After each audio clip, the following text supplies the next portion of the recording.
মাজার শরীফে হামলা, ভাঙচুর ও অগ্নিসংযোগের প্রতিবাদে গতকাল জাতীয় প্রেসক্লাব প্রাঙ্গণে প্রতিবাদ মিছিল ও মানববন্ধন অনুষ্ঠিত হয়েছে। গত ৫ অগস্ট সরকার পতনের পর থেকে দেশব্যাপী সুফিবাদ ও তরিকাপন্থী জনগোষ্ঠীর দরবারে মাজারসহ স্থাপনায় ব্যাপক ধ্বংসযজ্ঞ চালিয়েছে কিছু ধর্মান্ধ উগ্রবাদী গোষ্ঠী। সুফিরা বলেন, ভাঙচুর, অগ্নিসংযোগ, সন্ত্রাসী কর্মকাণ্ড মধ্যযুগীয় বর্বরতাকেও হার মানিয়েছে।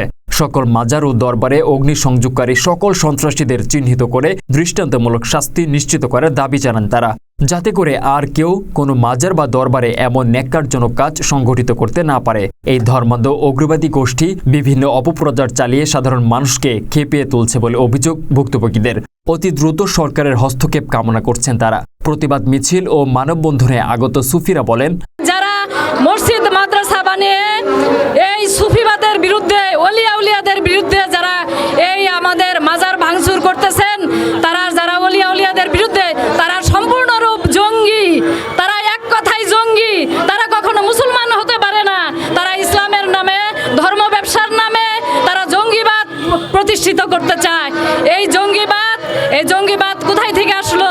এই জঙ্গিবাদ সালাফি, এই কথিত আহলে হাদিস, এই কথিত হিজবুত তাহরির আর কথিত এই আমাদের আনসারুল্লাহ বাংলা টিম যারা জেলে ছিলেন, তারা জেল ভেঙে জেল পলাতক আসামি, এরা বেরিয়ে ওলিয়া উলিয়াদের পিছনে লেগেছে।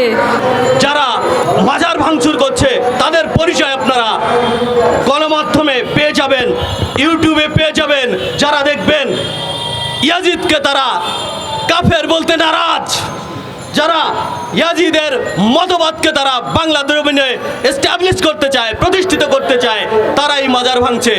এটাই তাদের পরিচয়। তারা মুসলমান হতে পারে না। তাদের একটি পরিচয়, তারা জঙ্গি সন্ত্রাসী। কোরআনের সূরায় হজের ৩২ নম্বর আয়াত খোলেন, আল্লাহ তাআলা বলতেছে,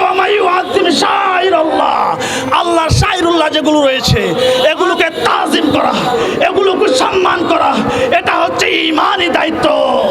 তো আল্লাহ শাইরুল্লাহ কি?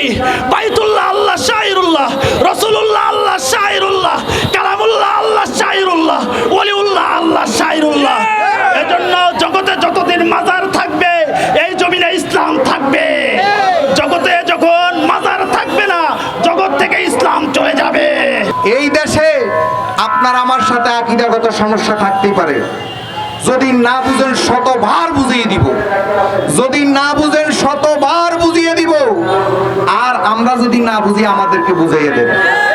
আমাদেরকে বুঝিয়ে দেওয়ার পরেও যদি আমরা গাদ্দারি, গার্গেমি, তেড়ামি করি, তখন আপনারা মাজার ভাঙেন।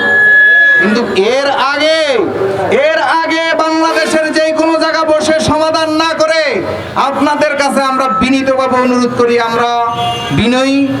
আমরা মাওলা আলী হাসান হোসেইনের সেই আকীদা অনুসরণ করি, আমরা দয়াল নবীর আদর্শ ধারণ করি।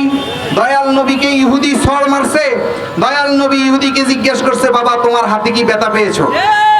আমরা সেই ধর্মের লোক, আমরা সহ্য করতে করতে ৩৫টা মাজার সারা বাংলাদেশে ভাঙচুর হয়েছে। ডক্টর ইউনূসের প্রতি আমার সবিনয় অনুরোধ, স্যার, পুরো জাতি আপনার দিকে তাকিয়ে আছে। এই দেশের কোটি কোটি ওলি আল্লাহ প্রেমিকরা, এ দেশের কোটি কোটি ইসলাম প্রিয় প্রেমিকরা, এ দেশের আশিক রাসূলরা আপনার সাথে আছে। আপনি এদের বিরুদ্ধে, সন্ত্রাসীদের বিরুদ্ধে ব্যবস্থা গ্রহণ করুন। আমরা নিজের বুকের তাজা রক্ত ঢেলে দিয়ে হলো আপনার পাশে থাকবো।